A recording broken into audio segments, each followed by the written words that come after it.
Don't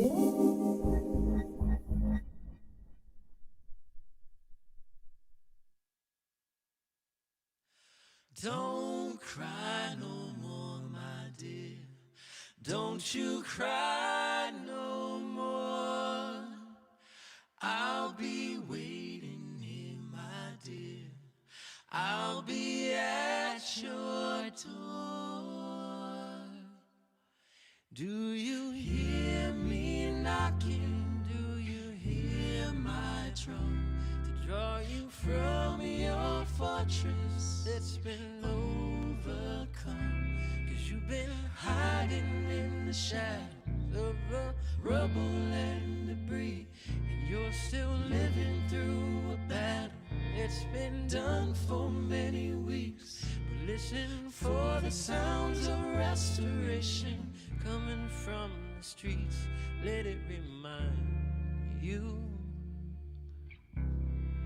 you're still alive.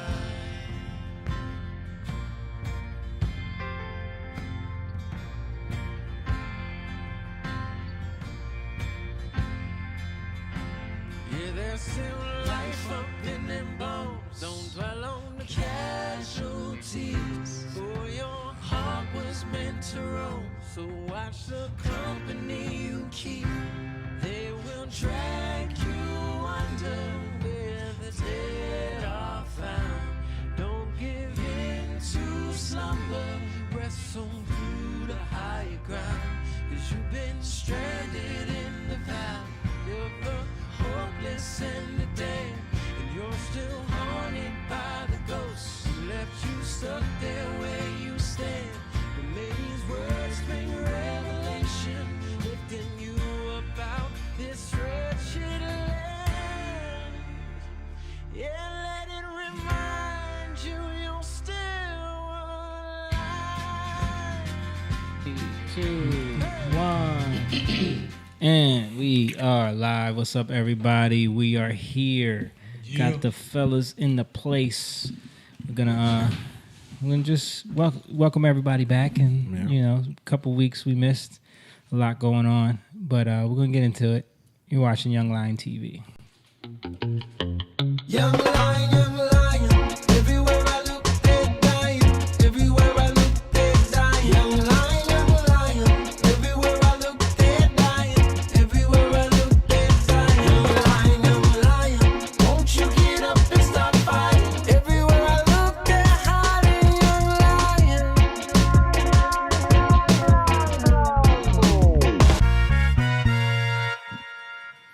All right.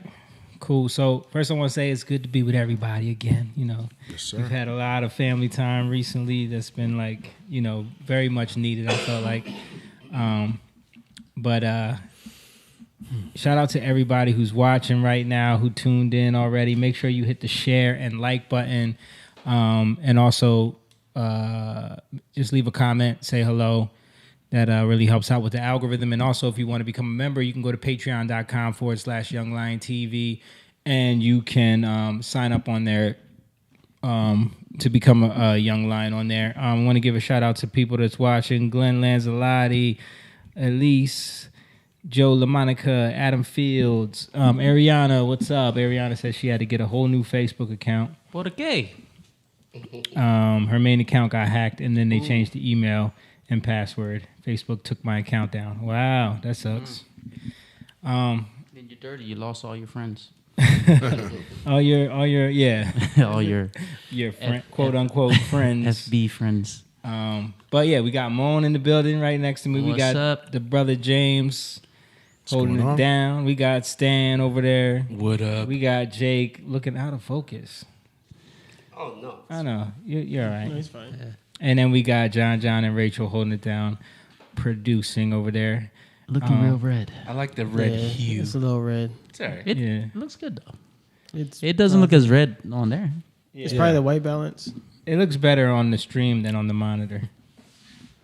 But yeah, once again, shout out to everybody who's watching.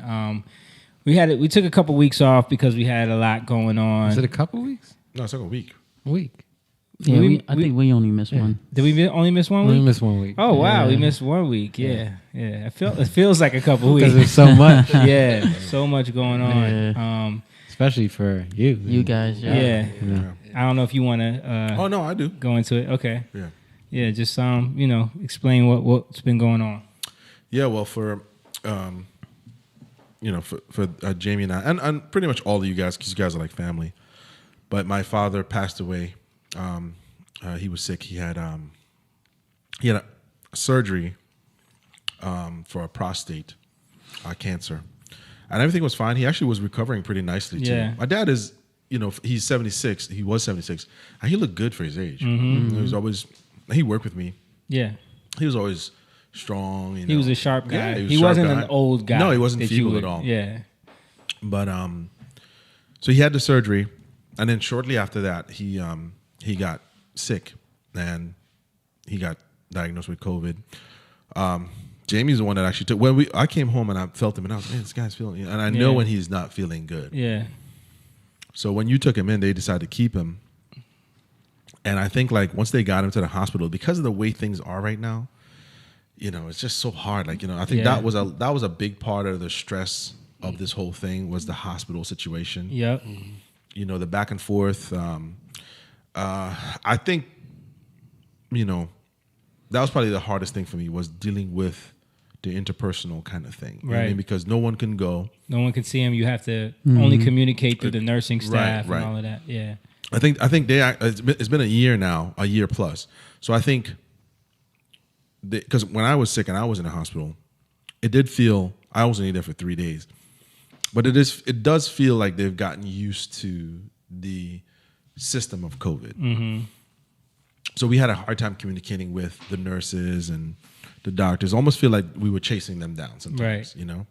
Not only that, it's like the protocol they have in place is only one person can talk because of like HIPAA laws or whatever. Only one person can be the contact. Right. So it was my older sister set up as Liz, but then like she couldn't always get information because she's working or whatever. So then we had to like give the other sisters the access and Shaniqua too, and so they would pretend to be her. You know what I mean? Because it was the only way we could get info. Right. So and Liz, to be fair, she doesn't understand a lot of the terminology. Because they're explaining it in medical terms. Right. So what does this mean? You know what I mean? Et cetera, et cetera. But yeah, the COVID, I mean, he got ill and it continued to get worse. But aside from that, my dad had bouts of diabetes that really wasn't, he's supposed to be in check of it, but it probably led to a lot of things that was underneath that. yeah, And I think once his blood pressure and his oxygen started to fall, it was like teetering in on and off with like his health. You know what I mean? Right. I think once they put him on the ventilator and he was heavily sedated and he had that stroke, it was over. Right. You know what I mean? And they probably knew, but they want to keep hope alive. Right. Yeah. When I saw him, that was the first time when I saw him when Shaniqua called at night by chance. This was like 2 weeks in, and I saw him and like, man, that was the first time I felt like, oh my God. Like I'd never seen my dad like that. My dad was so skinny, and my dad has giant hands. Yeah. And when I saw his hands being like so drawn in and his face, and I could see his cheekbones and his eyes, and he was like trying to talk, but man, that was rough. He was trying to talk. Yeah. And he's looking at us through the thing, and he's asking, he's like, when you're coming? Because it had been 2 weeks now. Yeah. And so, seeing that part was rough for me. Yeah. Because I was like, man, like I'd never seen him like this. Yeah. And I felt like, oh man, this is not good. But the one thing at that moment that made things easier was the rallying of the family. We rallied together because at the end of the day, we are believers. Right. We have a belief in Jesus Christ, and that's what he implemented to us and his family, and he stood for that too. Absolutely. So, like I said, it just progressed. There would be times when they would say, he's doing good. He's stable, but we don't know what that means. But then within the next day, he's back on. Something happened. Something yeah. happened. And then it's like weird things happening where it's like it seemed like he was almost like on a road to recovery, and then in the middle of the night his oxygen tube got unplugged somehow, Yes. and then he just spiraled. You know what I'm saying? It's like, well, how does that happen? So it's just you're dealing with all of that Yes. third Yes. person information. You know, And because part of it too is because there isn't, pre-COVID when you could physically walk in. yeah, I think there was more accountability when they knew they were going to run into you. You would be on the floor. And I think that shows one thing, man. When human beings are going through pain or sickness, if they can't be in contact with their loved ones, there's a sense of like almost like loneliness Right. that affects you. right, Because Isolation. Isolation, because he had never been in that position. And like I said, when he was like looking at the thing, and I could see his face, and he's like trying to breathe, and he's asking, he's like, Tilly, when you coming? When you coming? He's asking me, and he's asking Shaniqua, like, when you coming? When you coming? And I can see it, and I'm like, oh my God, like, I felt helpless. That feeling of like, Yeah. man, Yeah. like, there's nothing I can do. I can't. What can I do? And I'm like, Dad, hang in there. You'll beat this. We're out of here. But then, subsequently, it just kept on getting worse. yeah. It was almost like this weird, like perfect storm of the situation where it was like the the blood sugar thing, and then he was recovering from the surgery at the time, and his body's already weak from that. It was just too much. yeah, It was just too much. And,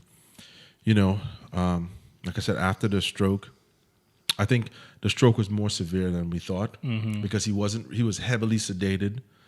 So he wasn't responding. And he wouldn't have told him. I mean, Right. he wouldn't have been able to talk. We rallied together as a family and we prayed. I asked you guys to pray. We all prayed. My in-laws, we had a prayer meeting. We prayed. And though we didn't get the result that we wanted, we still had faith, and we're still going to continue to have faith. Of course, this is not the way we wanted things to go. No one plans for this. But what I'm happy about is that we're unshaken. right, You know what I mean? And we talked about that before as a family, yeah, that we're not going to let this moment scatter us. right, We're going to use this as an opportunity to draw closer, because this is what his legacy was about. exactly. Was about staying, number one, in the faith, believing, no matter what happens. Because when my mom passed away in 2006, we were young at that time, 25, 21, between 21 and 27, 28, however, yeah, And we kind of scattered emotionally because we didn't know how to deal with things. right, And now that we're older, I think over time, processing all those things, we see that, a house needs to be strong. A house can't be divided. And that's one of the things that I appreciate is everyone coming together, praying and believing. And even though we didn't get the results and Dad passed away, Dad left behind a rich, awesome legacy. yep, There was no titles attached to his name. He didn't have millions in the bank, but he was a man built on principles, legacy, honor, and most importantly, he was a believer. right, You know, so that day when Liz called me in the morning and said, I think this might be it, because we had that conversation. Like, what are we going to do? Because the hospital is not going to tell you flat out, but they give you all of these hypotheticals, yeah, and these variables, which is pretty much leaving your family in a vegetable state. Or we could do this, we could do this, we could do this. But it's going to involve traumatic surgery. He's recovering from one, plus he has COVID, or his lungs. Then there's going to be another surgery. So we decided that we don't want my dad to live this life. This is not the life he would want. So when Liz called me and said, okay, we're going to have to go. And they made the exception. And that's the other thing, too, is like they have to make an exception yeah. to see. Because you aren't supposed to see him, You aren't supposed even to if see him. in that state. Well, when we saw him, Crazy. Yeah, yeah, this is it is crazy. It is like the Twilight Zone. yeah, When we physically saw him, I knew I knew. I looked at him and I said, Dad is gone. Mm-hmm. This machine is doing it. Yeah. We're standing right outside. I'm standing right outside the door looking through a glass at my father laying there. And his body is drained. Mm-hmm. His body's drained. I've never seen my dad with a beard. His beard is gray. His body's still alive, but that machine is just pumping. Right. You know, they can't even go in. Mm-hmm. They have to only go in when he needs something, but it's on a routine now because he's heavily sedated. Yeah. You know, so he wouldn't have made it past a surgery anyway. Right.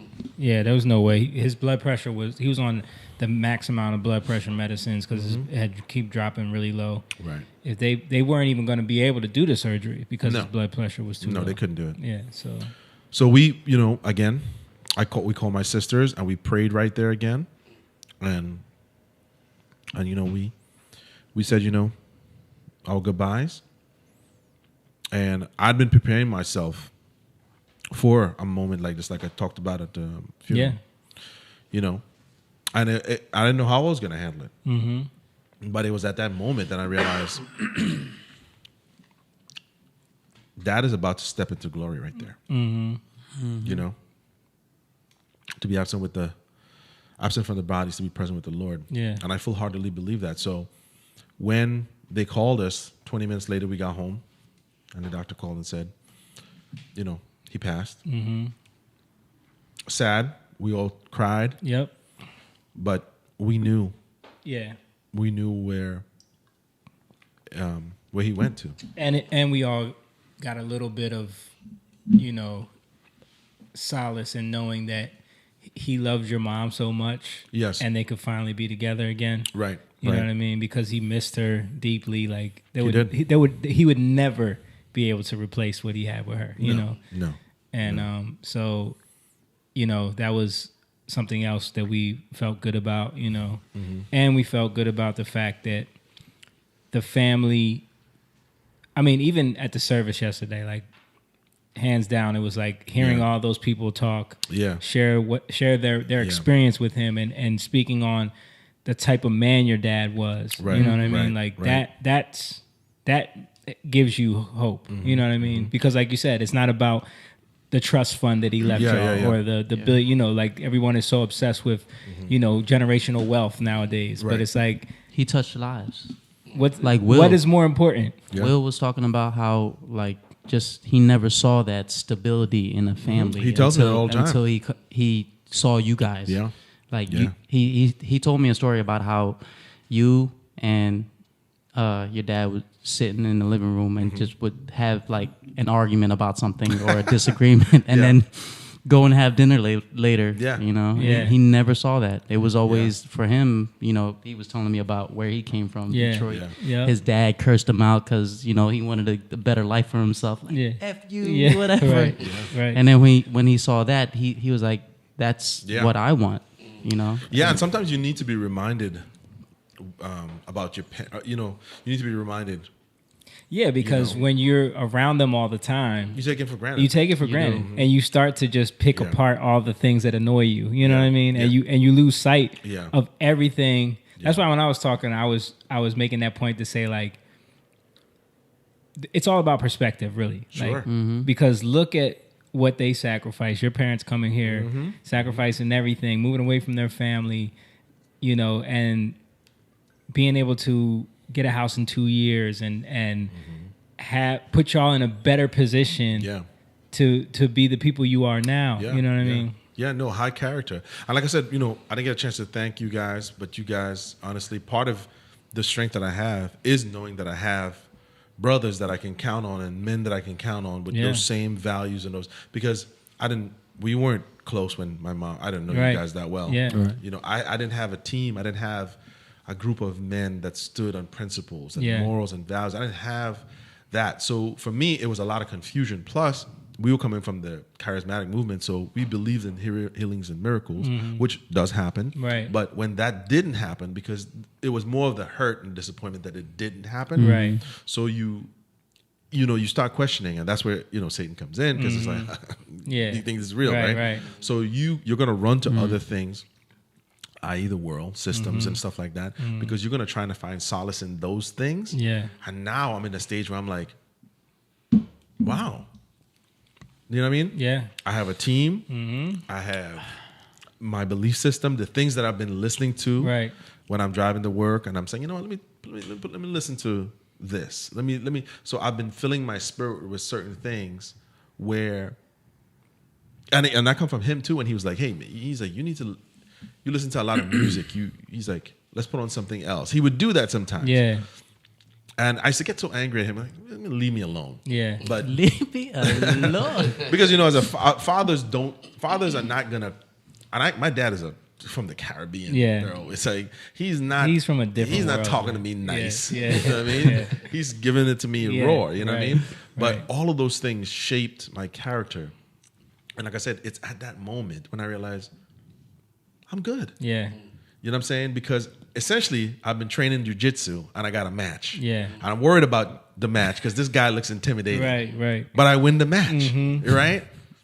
So now it's like you realize that it takes practice to get what you are. You got to fill your spirit with the right things. Yeah. You can be able to handle this. It's Because not gonna when be these easy. moments come, It's going to come. how you react, how you deal with it, the strength you have in those moments, you realize like, oh, that's why I said to you, it's Daniel's son with the wax on, wax off. It It's is. like, in the moment, it wasn't until Miyagi tested him that he was like, oh, I have been learning some stuff. Right. You know what I mean? Right.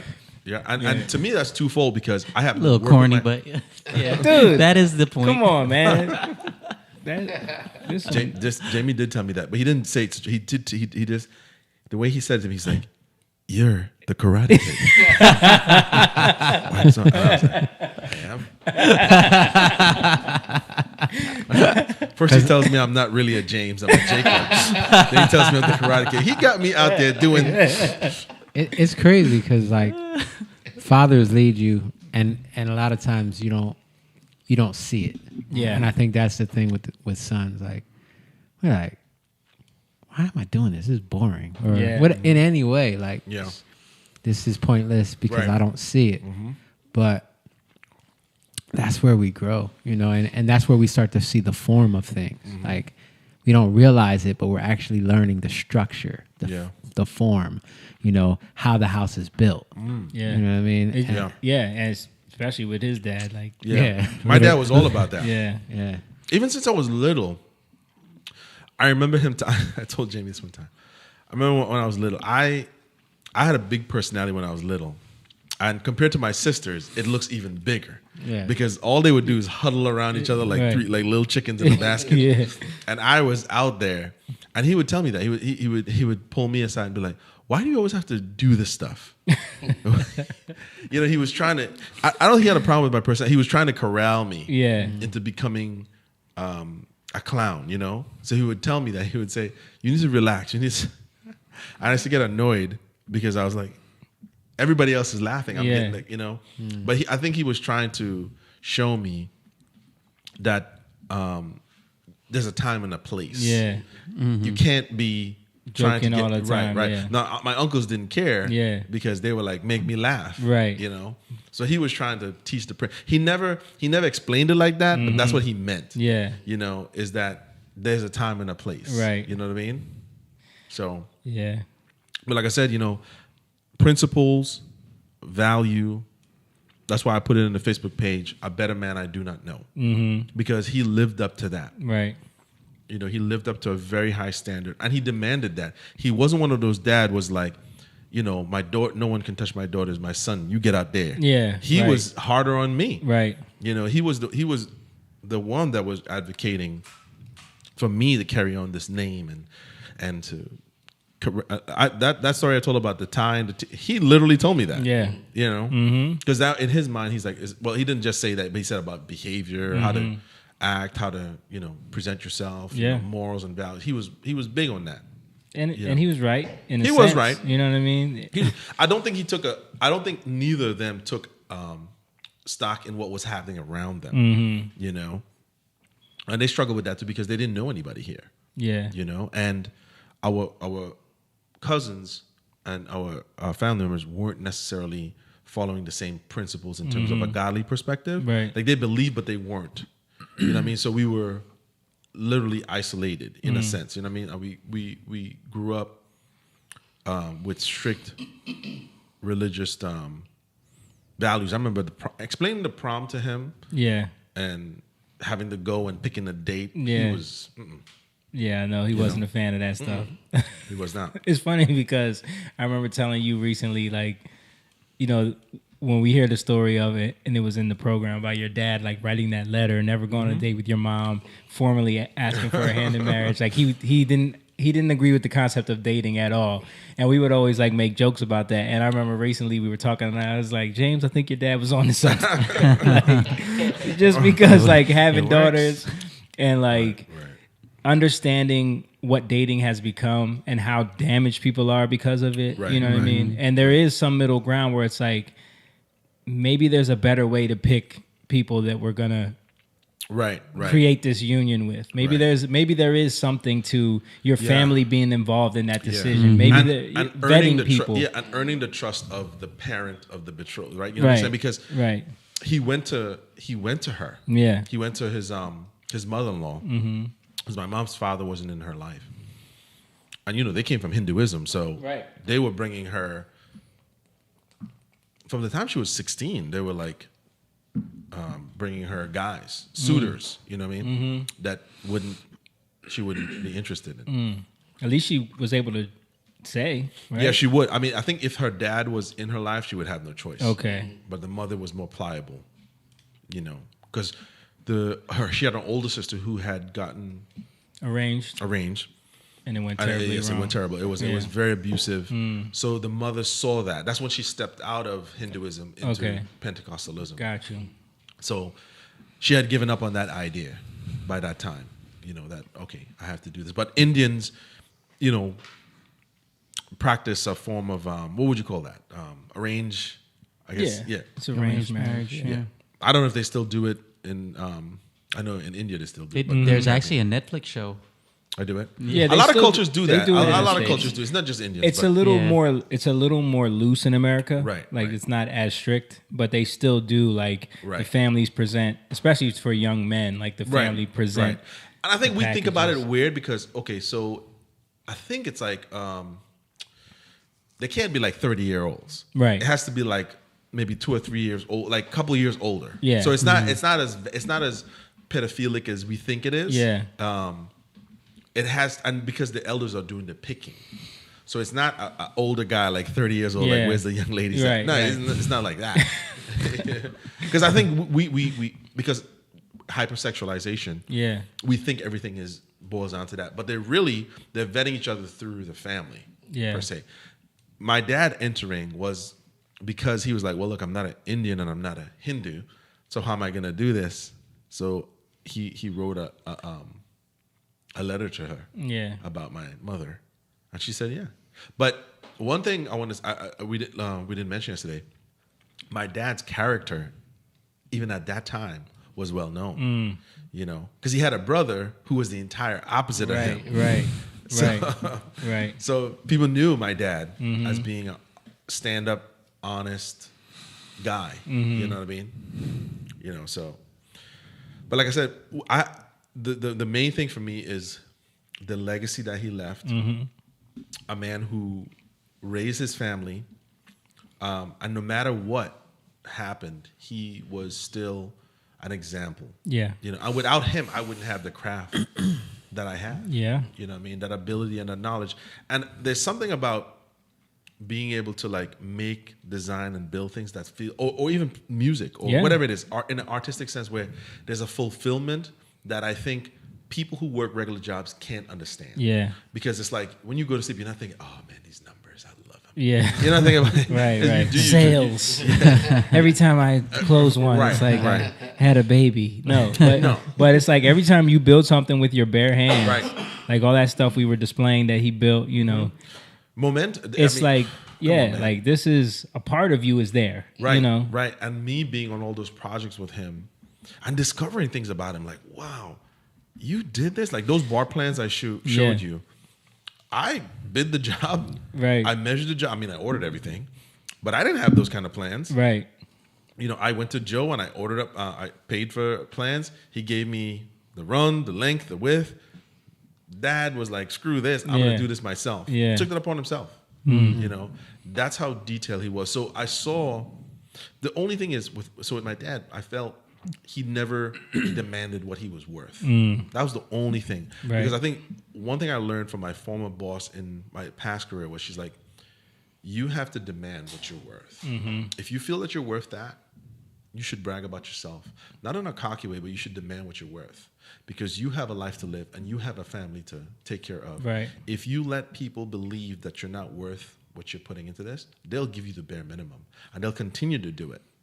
And unfortunately with my dad, he wasn't a confrontational guy. Right. He didn't want to deal with that. So when I came in, I was challenging everybody, you know what I mean? Yeah. And I realized that made me brave too, you know? Having to push back against people. Having to push back. Yeah.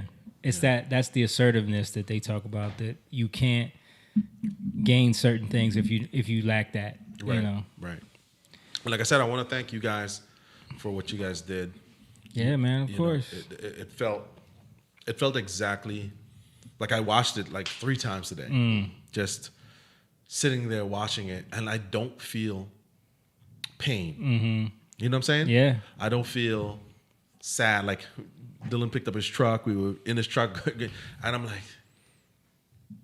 I'm just like, you know what I mean? Like, I miss him. Yeah. I'm gonna miss him, and I'm gonna have moments where I'm like, dang, man. Yeah. But it's like knowing that I know that Dad is in glory is awesome. Yeah. I don't have to worry about that. Right. You know what I mean? I have to be concerned. That's a great feeling. You know That what I mean? is. It is. So Yeah, man. You know what I didn't know about him? Dude can draw like a bug. Yeah. dude, I'm telling you, Yo, I didn't know that either. Yeah, he was he a was gifted guy. He was man. I'm telling you, Jamie mentioned a little bit. He was selected for something that the British introduced in the Caribbean. your auntie told me about that. Yeah, She said the prime. It was at the prime minister's house or something like that. Yeah, and he was they one of the top. Showcased it. He was one of the top guys, but those programs that the British implemented were basically to pull these kids out of the Caribbean and send them to, you know what I mean? He couldn't afford to go to the next level because the local community organizers were doing the same thing that they're doing now. They were hustling. Yeah. They were using the program Right. to. It wasn't meant to you're not supposed to grease anybody's hand, but they turned it into That's what that. they turned it into, You know? right? And when he got to the level where they were like, well, you know, if he wants to continue, and he had finished like all these preliminary courses, he was on his way. And we're like, well, if you want to go to the next level, now you have to pay. And that's when the money ran out. Money ran out because they were simple people. They were agriculturists. You know, we lived a simple life in the Caribbean. So, you know, but as far as like, he would have been an architect or an engineer or something because he was extremely talented, very detailed. You know. And Yeah. he and a smart guy. Like he was very quick. smart. Yeah. Like I said, very well. Listen, I was telling Jamie, Jamie saw his penmanship. Yeah. I mean, Yeah. awesome penmanship. This guy was writing letters to Congress. He was, man. He was. We saw all his like letters that he's been writing in his room. Wow. Yo, it's funny. Writing detailed letters. You gotta see him because you will just laugh. He is like complaining about everyone. We should have brought some so we could read it. I know. Yeah. Joe Biden. Why? Listen, he was something else, man. And he would always get all these like Yeah, these like political advertisements. Mm-hmm. He would get them and like church donation stuff. His mail was just full of that stuff because he's always writing letters, you know. right, and wonder why they got his information. Yeah. But like, you know, like I said, man, it's like having families and a good support system, and even like being there for my sisters, like, you know, Yeah. like Liz and I got closer Yep. because of this, you know what I Yep. mean? And Yep. you know, I hope to draw my other 2 sisters in. And we're close, but I don't want, because you know, with death, it's so painful, and it's gonna it subsides after time. Yeah. But it's so painful that if you become inward, it'll consume you, and that's what the devil loves to do. Right. Because in that moment is when he's like, all right, Yeah. let's fill this Right. space. You know what I mean? And Yeah. that's what I did. Right. You know, with my When your mom's mom death. passed, You know, yeah. it was party central. Yeah, I think it's time, like, you know, and I mentioned this to y'all too, like the walls that have kind of been put up, it's time for this Take 'em down. this situation to bring them down. Like we all need to get closer, more vulnerable with each other, more honest with each other, Yeah. and keep this family tight. You know, I think what's cool is like that's what kind of honoring your mother, your father is. right? Yeah.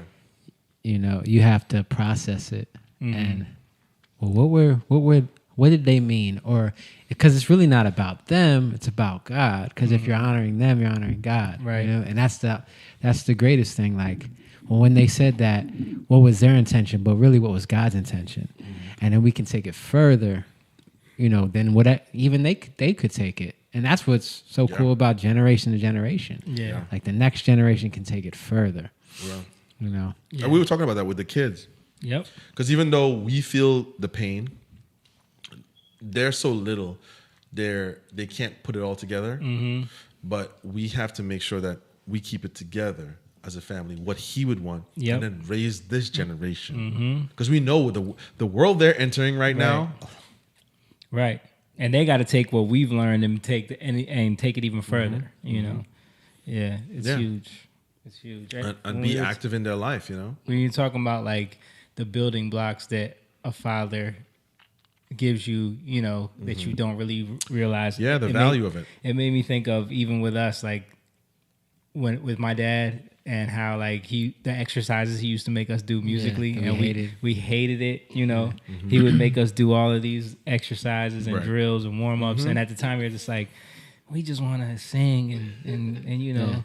Hump the air, you know what I'm saying?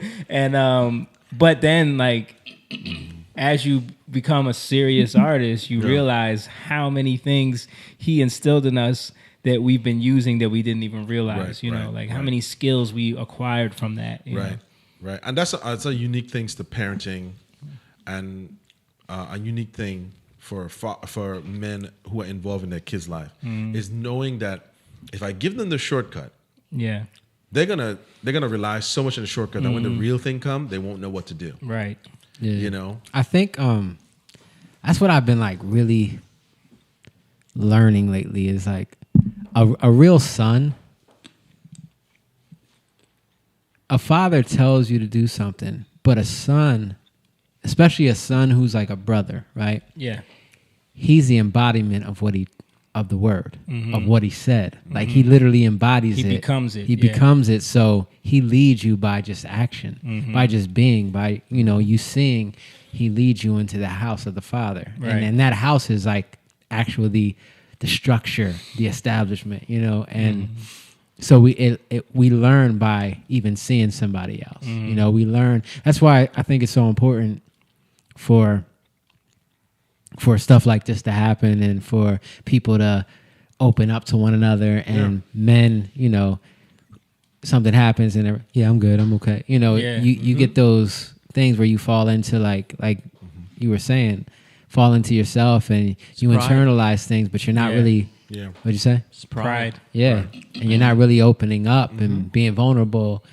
And then you don't even realize you put up these walls, you know, and later on they're there and you don't know how to take There's them empty down. spaces, and it will get filled Yeah. with either vices or things that or bitterness. There's a lot of things that happen, and not necessarily illicit behavior. Yeah. But you build up.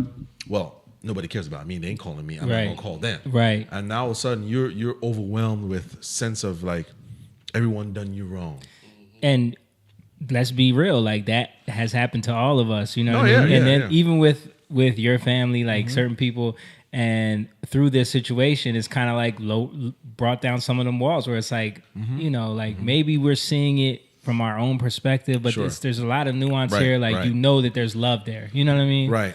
And that's why, you know, yesterday when my dad was getting ready to be put in the ground, I hugged my sisters and I said, let's not let this push us apart.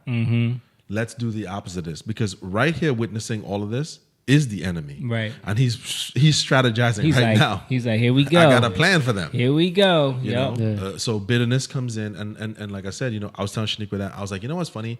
I was like,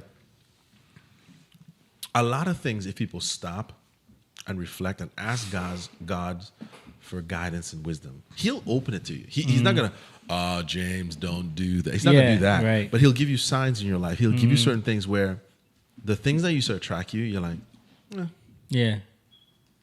you know, Yeah. I don't want to replace that with something. You know, maybe it's read the scripture. Yeah. Maybe it's listen to a certain type of music. No, let's put that away. Right. You know, meditate a little bit, and you start walking. So you Let's start. put the white tight pants and silk shirts away. I put that away a long time ago. Yeah, that's been.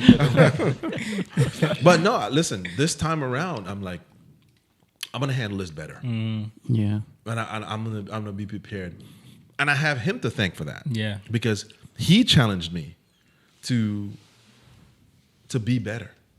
He may not have explained it the way I thought I wanted to hear it, but I got it. Yeah. You know what I'm saying? And then, like I said, surrounding myself with people like yourselves and the men that you guys met, those are true friends. Yeah. You know what I mean? That's why when I was up there talking in the moment, I just literally I'm looking at all of y'all and I'm like, look at the men in this room. Yeah. You know what I mean? Like Yeah. that speaks to Right. what type of man he was. You know, and that speaks to like what we have here. Right. You know, that's why What we have to continue. Yeah, what we have to continue. That's why when we did that toast yesterday, I'm like, look around, man. Like Yeah. this, I want that. I mean, I want that not just for us, but for our children and the legacy we're going to pass on. yeah.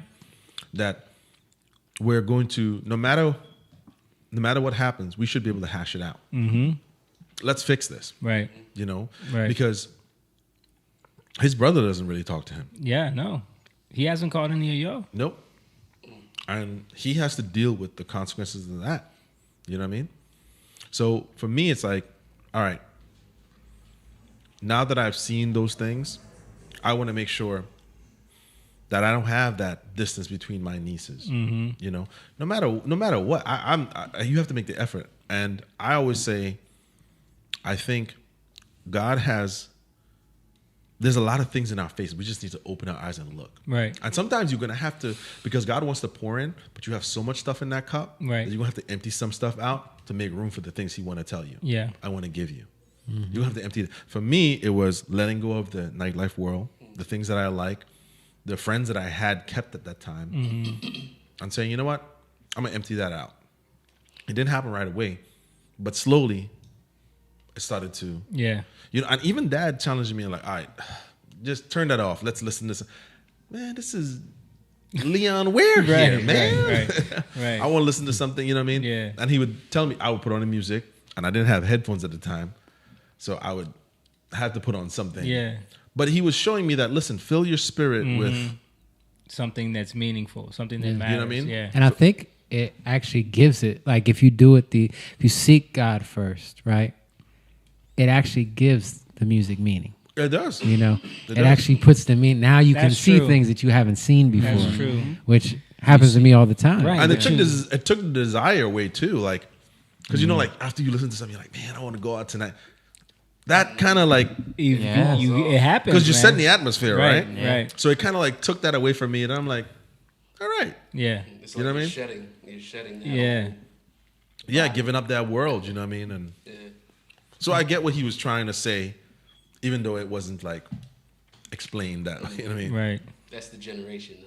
Right. Those guys didn't explain. Why Stan sound so distant? Oh, sorry. Oh, Yeah, okay. it's 'cause I was Okay.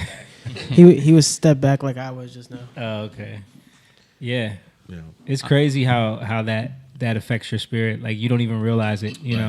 Right. But like Jake was saying, you know, once God changes your perspective, even that doesn't happen. Where it's like, because you're about to start doing a series on our channel where you like take songs that Songs, movies. considered secular movies and show like how God shifted the perspective and like it actually has a meaning to it. You know what I mean? Yeah, you can find, and that's relation. That's relating, relating. Like, and that's why like,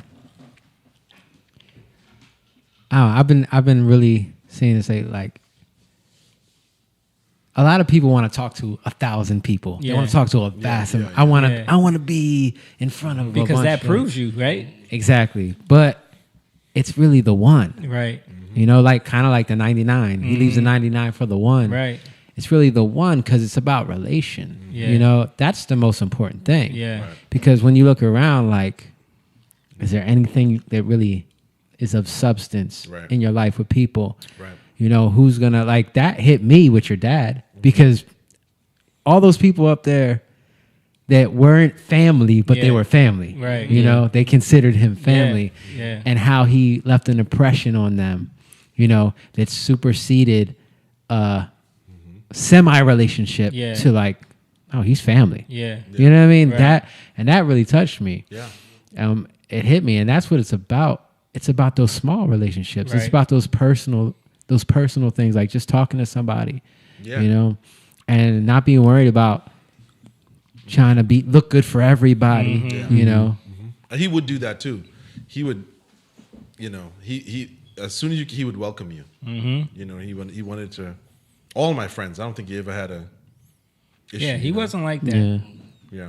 He gave everybody the benefit, you know. Mm-hmm. Real quick, Bredson except for Pete. just commented.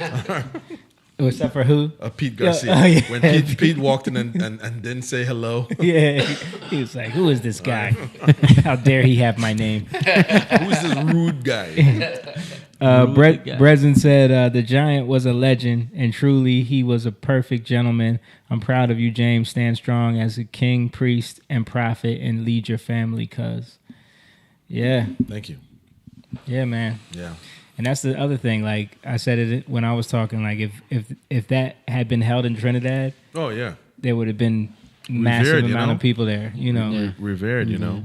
And even thinking about like, I was thinking about this. We've been dealing with death. Like your dad just passed away, Yeah. you know, not too long ago. Yeah. And that hit you hard.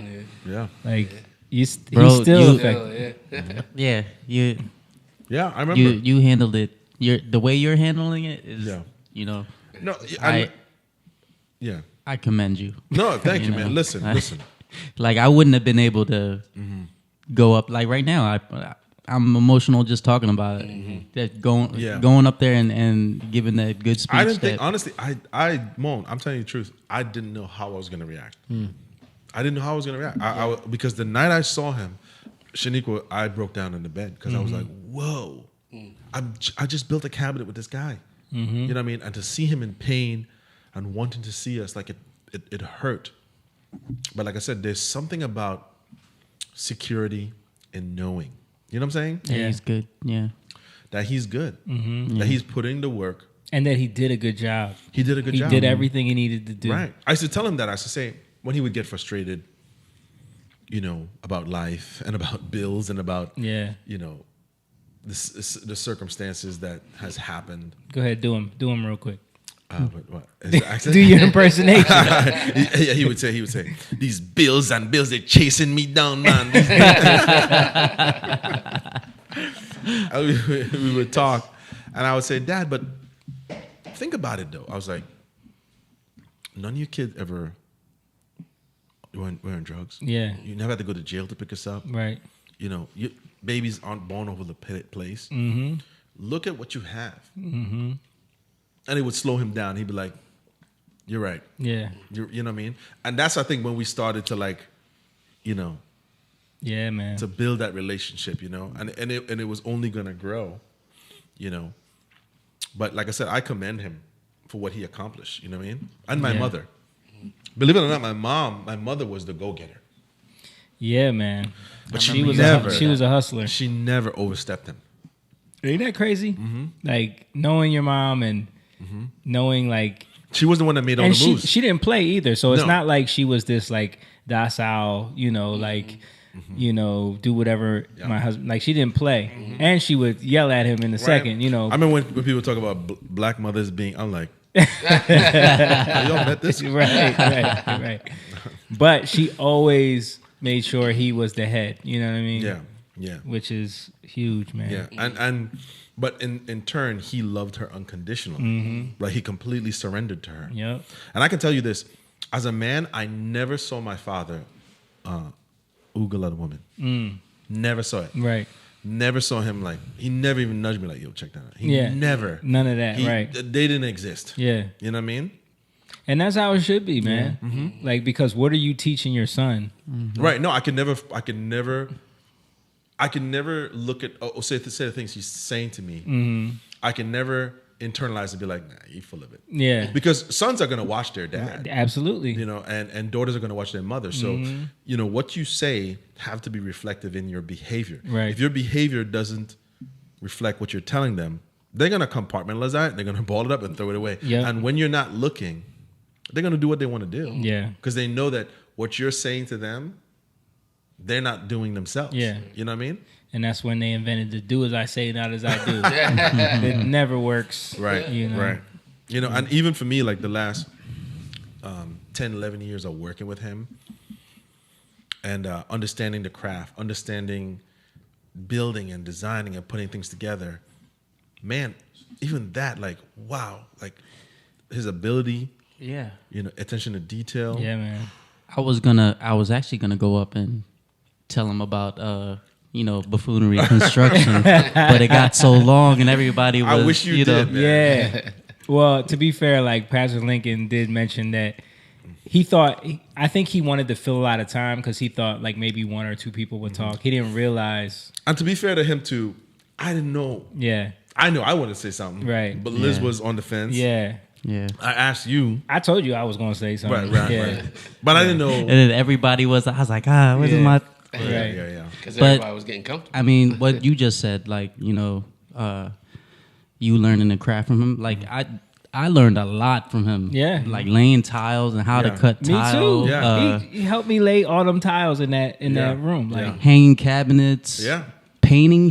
Yeah. He started me like I knew how. Like he showed me how to cut. Yeah. You know, that's when I learned. I knew how. I had a steady hand. I knew Right. how to cut from him. You know what's crazy? One thing I know is about my dad, right? My dad was easier with other people's children than he was with he me. was less patient with you. It was, I had proof with him. Right. Right. Joking around Yep. with me, he's like, I got to get it dead. Yeah. There's no chance of Yeah. mistakes. Yeah. And I was gonna tell the make it work. Yeah. Like, he used to say that to me all the time. Yeah. It came about. You guys know how I am. Like, Yeah. you know, if I don't have a ladder, I'm gonna use a stick to try Yeah. to get up Yeah. and Right, cut. right. If I don't have a He's the MacGyver of construction. if He's I don't good of everything. Yeah. Everything. if I don't have a towel, you know, You're gonna or use your shirt. I'll use my shirt, Right. you know, You're to gonna be wipe shirtless it anyway. And then he used to say, like, he would look at me as I'm working or whatever like that, and you know, he sees me, you know, trying to figure it out, and then he go, make it work. Yeah. And it became a thing. Like, yo, every time he see me, make it work. Yeah, because Moan is over there rigging something up. Yeah. Listen, speaking of that, I think like maybe a couple of jobs in, but I remember him and I went to paint this out. We could only do it at night, and it's an older house. The house is 150 years old. Crickety. Yeah. The rails, the balloons, everything is just like shaking. I am deathly afraid of heights. So I'm over there reaching with the pole, like hand shaking to get this edge. I go downstairs to get the ladder, to get the bigger ladder. I come back, I find him with the ladder on the ridge of the board, leaning over, like I got a workers' comp Yeah, insurance you know what I'm saying? up there, singing. And I'm like, what are you doing, man? I had it though. I had it. That's what my dad loved about you. He loved how brave you were. Yeah. Like you're not, because I think over time he started to discover that the type of men that he was used to, he wasn't in a world. You know what I mean? Yeah. He was in a world where he would have to do it himself. Mm-hmm. So whenever he met guys who would do certain things, who were about it, he was drawn to them. Yeah. You know what I mean? Like the first time he saw you guys play, he didn't know what you guys were. Mm-hmm. You know what I mean? I think it was your dad's funeral. The memorial. The memorial. Yeah. Is when he Yeah. first saw you guys live. Yeah. Yeah. Right? Yep. Right? And I remember him driving home with me and he's like, they're really good. They're a serious band. You know, I think for him it's like he's more of a show me guy. Yeah. You gotta show me. Right. And You know? there was nothing for him to reference before. Right. You know. Right. Yeah. Right. He's a good guy, man. Like I really loved him. Like Yeah. Yeah. it got I got more emotional like than James. I didn't even see James cry. Yeah. But yo, it got real for me I was good until you know, I was a pallbearer when I Yeah. laid him. You know, I felt it too, man. Just like it was it. Right. holding that casket, man. Like, Yeah, you know, it's a loss, no doubt about it. You know, Yeah. I would want him to be here because he's the kind of guy physically how he would have been cognizant of even in his old age because he was always stimulating himself. Yeah. You know what I mean? He was always stimulating himself. You know, Yeah. you know. I think there's a key, like the enemy comes to kill, steal, and destroy, but I have come that you might have life, have it more abundantly. And I think that's something like you were talking to, like we can't let this, you were saying we can't let this, me and my sisters, we can't let this turn us like we did with our mom. Because that's what the enemy wants. Yeah. He comes and he tries to steal. He tries to get you to suffer loss, and then unprocessed loss causes rage. You know, it causes out of order emotions. But when you give it to God, He has the answers. You know, He'll reconcile it.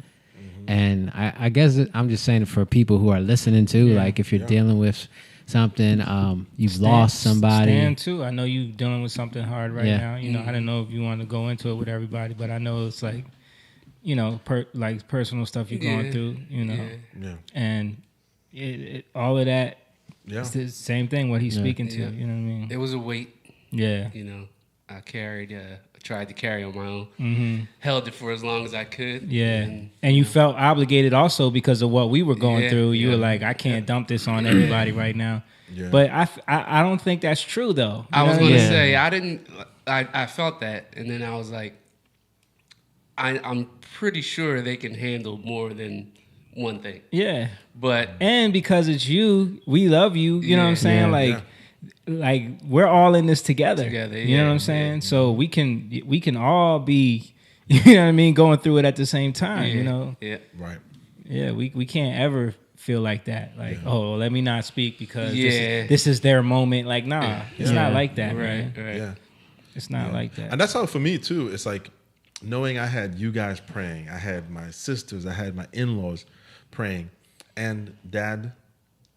It's ultimately God's will. Yeah. You know what I mean? Like Yeah. we pray, like it's not We like you prayed guys didn't that. pray hard Yeah. enough. Like But we prayed Yeah. that. Oh, they It's, pray hard enough. it's ultimately His will. It's ultimately Yeah. His will. So I'm like, this is written. Right. A lot of times when people pray, they pray God, out, this is of what their I own want. out of their own selfishness. Right, right. Like God, you know, please protect him and Yeah. keep Yeah. him here with Keep me. him here with me because I know? want him. Yeah. You know. Yeah. It's your will. You know, And it's His will. It is hard to deal with that loss. Yeah. You- You know, you're gonna miss him.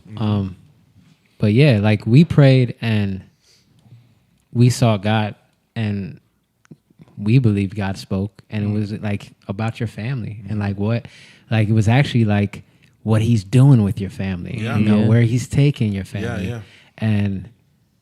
And sometimes it can seem like a setback, but it's also, I don't know, something I heard, you know, seems like a setback, but it's actually a setup.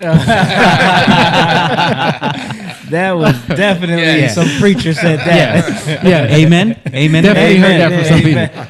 But it seems like a setback, but it's actually, Yeah. it's actually going to set you up to Yeah. to bear bigger things. Yeah. You know? Yeah. Yeah. And for other people, you know? Yeah, and I feel like that because now I have, you know, I have my own family. I have a daughter and I have a wife and I have my brothers and I have Yeah. my sisters and my nieces. And I'm like, I don't want this to affect me, so I'm not the same guy. You know what I'm saying? Yeah, man. I want to make sure that when any one of the young ones ask, "Hey, what happened?" I can say, "Hey, listen, you know, death is a part of life, Right. You know what I mean? And it's But not the end. It's not the end. But when you live a life that exemplary and you give your heart to Jesus, you don't have to worry. Even if it comes way before it should, Right. you're still not worried. Right. We're gonna still celebrate. Right. And we're gonna still give honor to God Mm-hmm. because when you're bent and stretched so much, that's when the devil comes in. That's actually the bondage Yeah. that he puts on you. You know, what you're talking about is freedom. You know what I Right, mean? right. Because he thought he had victory.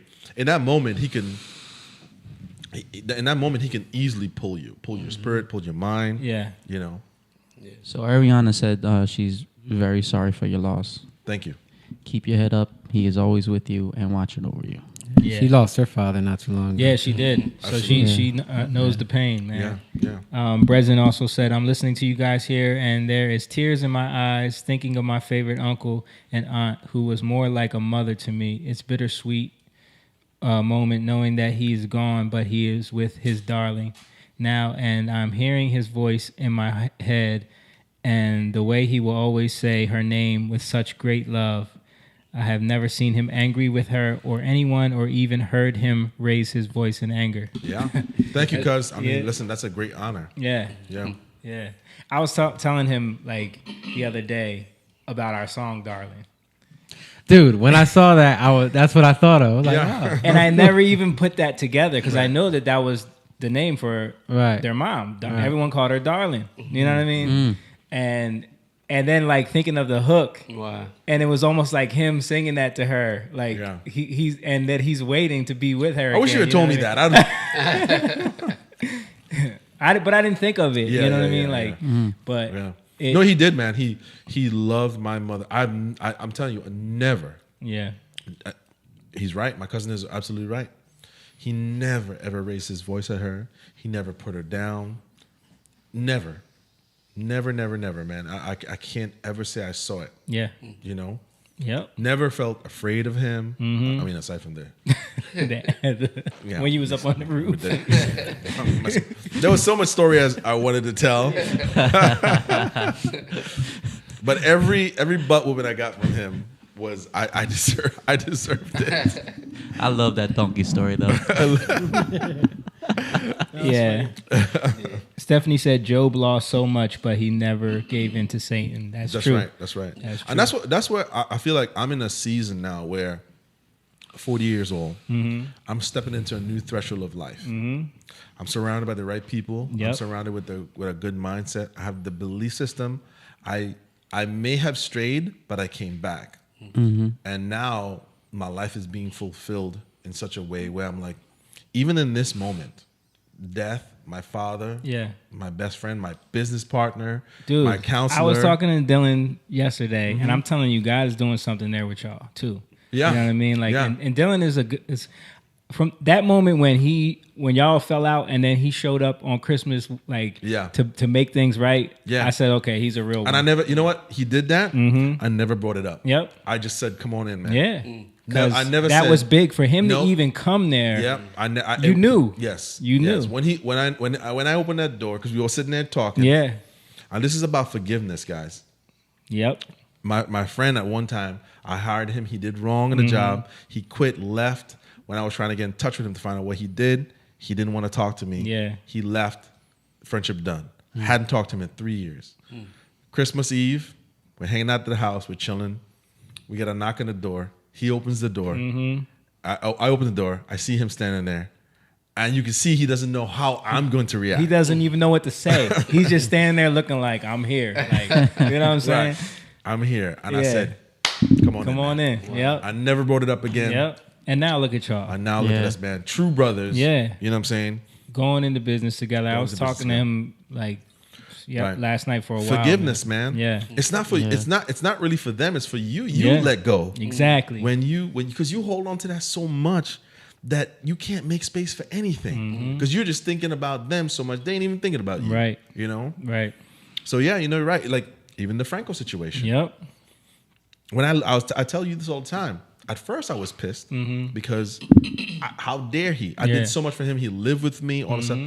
But I realized, and you know what? It hit me. I was running one day and it hit me. Like running? Yeah. Before I was fat. Jim. Okay. I'll give you that. I'm gonna get you.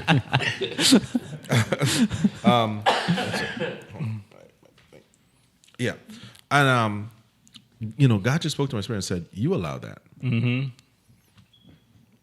know what he was. Right. You chose to overlook it. You chose to overlook it. Yeah. And I paid the price for it. And I realized, maybe I am the way I'm selecting friends and what's happening. Maybe it's my fault.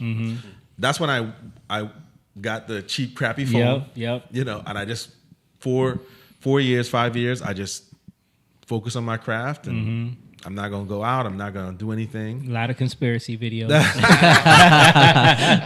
lot of YouTube and clips. And I went and I became celibate too. Yeah, that's right. I forgot about That's that. right. That's right.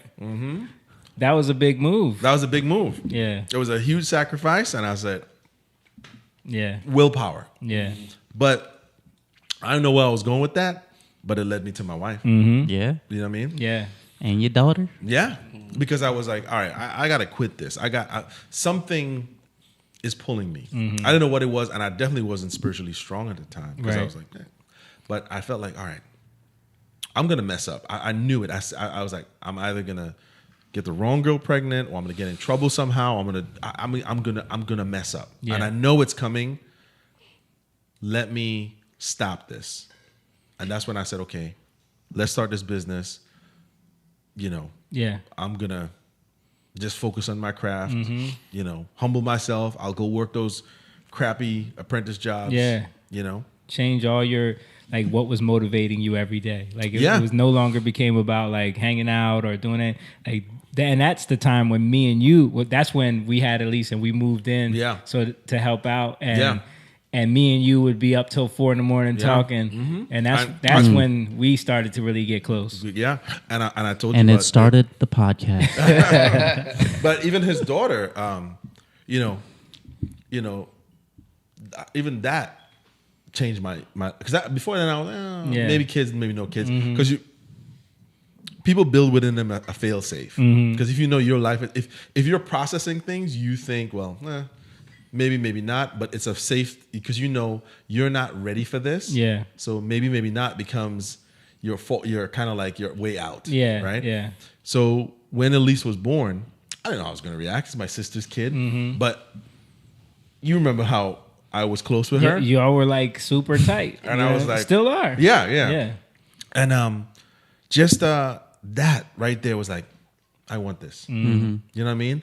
How she would come to me and she would play and she just wanted to hang out with me, ask me questions, and that motivated me. Like, all right, I got to be motivated to find the right woman so I can replicate this. I can have this. Yeah. You know, because my life isn't fulfilled. I can't live out that responsibility with, even she's my niece and I love her. I can't live out that with her. Yeah. I have to create. So I was like, okay, let me go.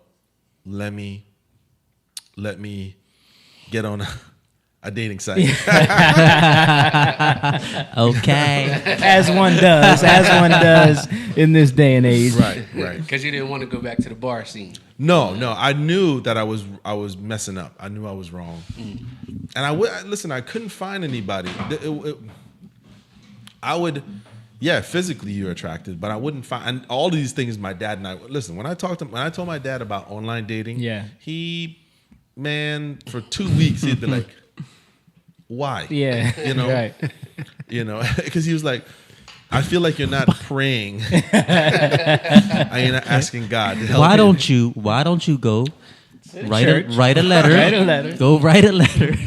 If I told him that, he would have loved it. How creepy would that be in this culture? And this Not day and age, understanding that's kind of like writing a letter. You know what I mean? It is in a sense, Yeah. But it's like writing Well, a it letter. can be. It's like writing a letter and putting on a bulletin board and saying, Right. Yeah. "Who Right. wants me?" You know, it's not like if he met someone, he saw some girl he liked at church or something, and then wrote a letter to her mom like, "I want to marry your daughter." Like, imagine that in today's day and age. Right? No. It's a little different. Yeah.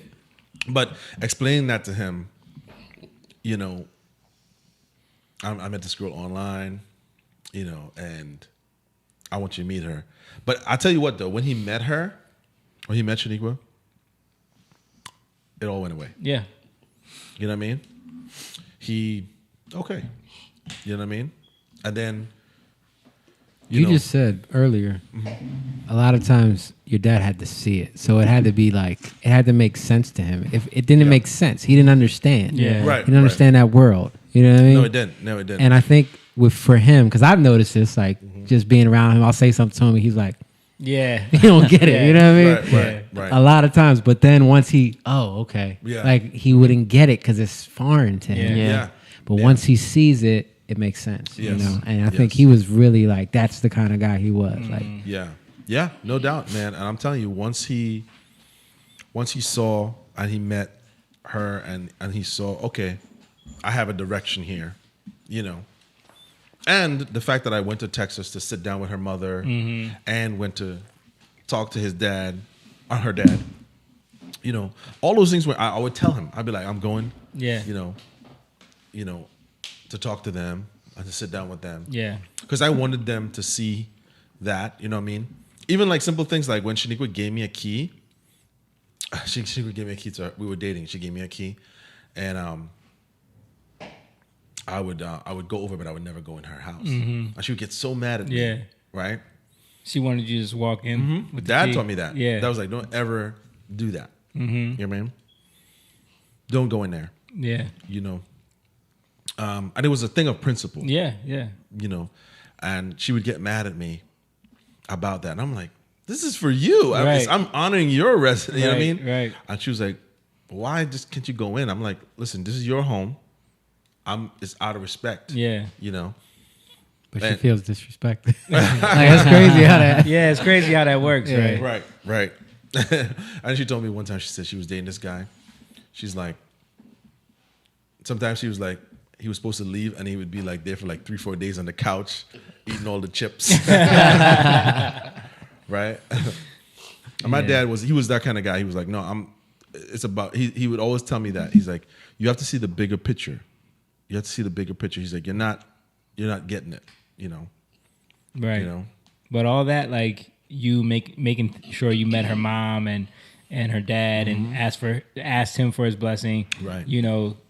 And I wanted to set a tone too. Right. But you know. all that came from him seeing him, knowing what type of standard he set, and then Right. him talking to you, shirt and tie tucked in. You know what I mean? Like that translates into like, you know what I'm saying? But maybe that didn't work. Right. But the idea Right. of I think he did it on purpose. Lord, don't ever let this boy. yes. Yeah. But you know, it all of that translated into you understanding honor. Yeah, yeah. And you know, it's like, it's the concept of like, I was talking to Shaniqua's cousin about that. And I talked to you plenty of times about this. Dylan, talked plenty of times about this.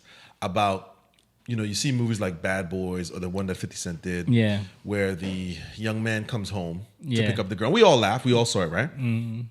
And the concept here is he knocks on the door. He's asking out on the and actually the guy is polite. Yeah. You know, he says, "Hi, Mr. Burnett. I'm here to Yeah. pick," you know, Yep. blah, blah. Will Smith and Martin goes on a gun waving tirade. Now we Yeah. all laughed and giggled. Right. We think it's funny. Moan's cracking up. Because it's ridiculous. Ridiculous. Right? It Yeah. is. But think about it right then. If you raised your daughter spiritually and biblically, there'd be no need to do that. Yeah. Right. There'd be no need to do that. Right. What your daughter would have already said, you ain't gonna pass the requirements, my Right. dad. Not that he's gonna brave a gun in your face, but there's such a standard that my father has Right. that this is not gonna work. Right. You know what I'm saying? Right. So Which we- is why your sisters used to just run and meet them in the street. But see, I think that's where you've seen that. Yeah. And you've grown, and you see, okay, How could I not have that happen? it's got to be like it. You do have to hold those standards, but you also have to implement. This is why. Yeah. Yeah. This is why. You know. But I want a young man. For me, it's like this. My idea is this. When I saw things like that, I may have laughed, but I matured from that. Yeah. And I said, listen, that's low-level thinking. And it also comes from a father who wasn't honorable man himself. Of course. Yeah. So he wants to scare some other young little Because man of the things he did. Not So do it's to a his reflection daughter on what you. he did. It's to really a people. reflection on you. Exactly. You're telling on yourself. Right. Out of So- the heart, the mouth speaks. Yeah. It's Right. abundance of the heart. Right. Right. Yeah. So to me now, it's like this. Yeah. Because he was like, Shaniqua's cousin was like, when explaining the tension between Shaniqua's dad and I. Because Shaniqua's dad came at me He hit you with the. He tried to intimidate me. I know what I'm saying. He was hitting you with the same treatment, Right. just without the gun. But he had no idea I was in jujitsu class. I was gonna say, but you fought back. But I never disrespected. Wow. I just stood firm. And no, you have to. I came to you with honor, Yeah. and Yeah. you're gonna respect me. Right. Right. You know what I mean? And we're gonna do this ad nauseum over and over again until you get it. Because I paid you respect. Right. You don't get to treat me based on your action. Just because you had a penis and you did those things, don't put that on me. Right. I'm not guilty of those crimes. If you have a problem, and I told him that, I said, listen, don't judge me based off your lack of control. Right. You can control yourself. Right. I have a track record. 35 years old, no children, never lived with a woman. I've never been to jail. So what is your problem? I Right. came to you and I spoke to you with respect. Now return it and let's build this thing. But if you want to go down that road, Right. we can. You know? You might not like it. No, I'm not running. You're right. Yeah. That's the strong man. Like, you know, you got to bind the strong man Yeah. type thing. Yep. And that's that insecurity where it's like, I got to be on offense because I don't want, really, because, you know, in reality, he loves his daughter. Yeah. People, they love their kids, but they know they're vulnerable because they really don't have the standard there, right? Yeah. So they don't have the ability to Right. really guard it because they let down their wall. Sure. So now they're looking and like, how I gotta be extra aggressive. It's like a dog that's barking but really got no bite. You know what I mean? Because really he's scared of being stolen from or being taken. But in that moment, the dog that does that, if you run from that dog, It's going to chase you. it's gonna Yeah. chase you because Yeah. his instinct And it is will gonna bite you. It will bite you Yeah. because he recognized. Right. Oh, Oh, I'm in charge here. right, Yeah. right. But you got to put it in the guillotine.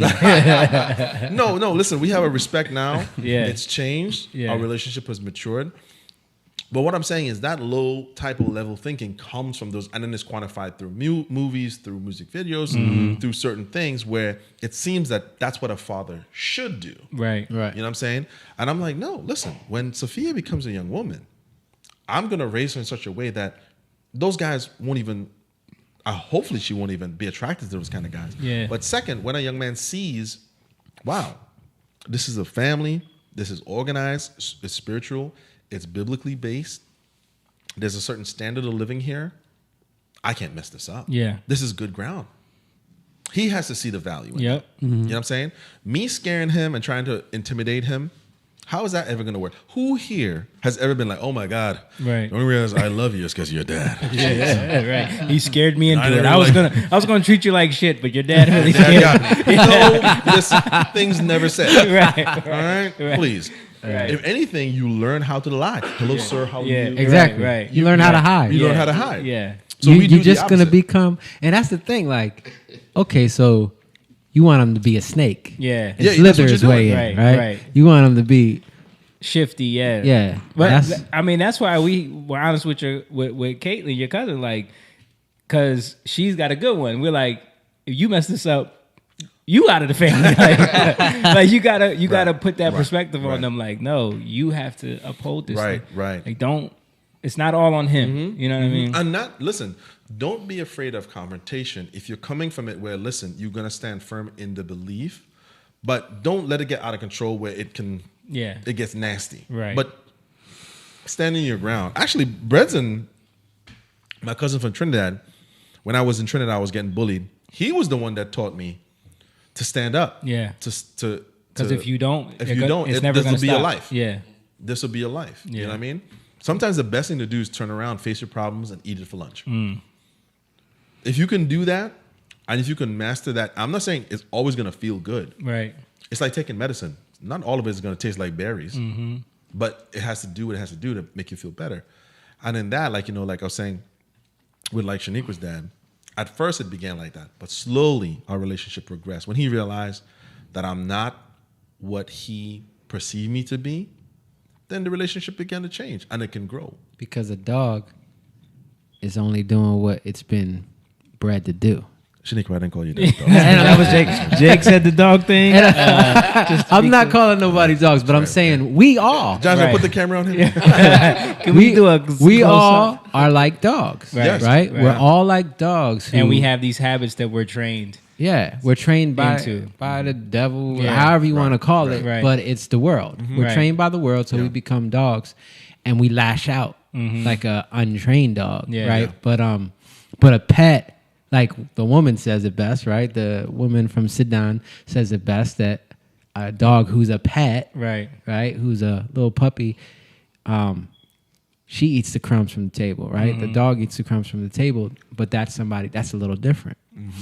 But that's why you don't cast what's holy before dogs, you know, Right. because they're just going to devour it. They don't care nothing before it. And me as a young man too, when I started to, because I realized the nice guy thing wasn't working. Yeah. When I started to switch and be like, all right, well, this ain't t-shirt, tie and tucked in Right. shirt ain't working. Right. I gotta switch it Gotta up. get some swag out here. I gotta get some swag. Yeah. Even that didn't feel fulfilling. I was Right. like, because when I would essentially get them or talk to them, I realized, what's wrong? I don't even like this. I don't even girl. like this Yeah. I feel But you. that's why men have to come back to where they need to be, right? Right. Because it's about holding a standard. It's about keeping your guard, right? Right. If you don't keep the guard up, they're gonna come in and take. Right.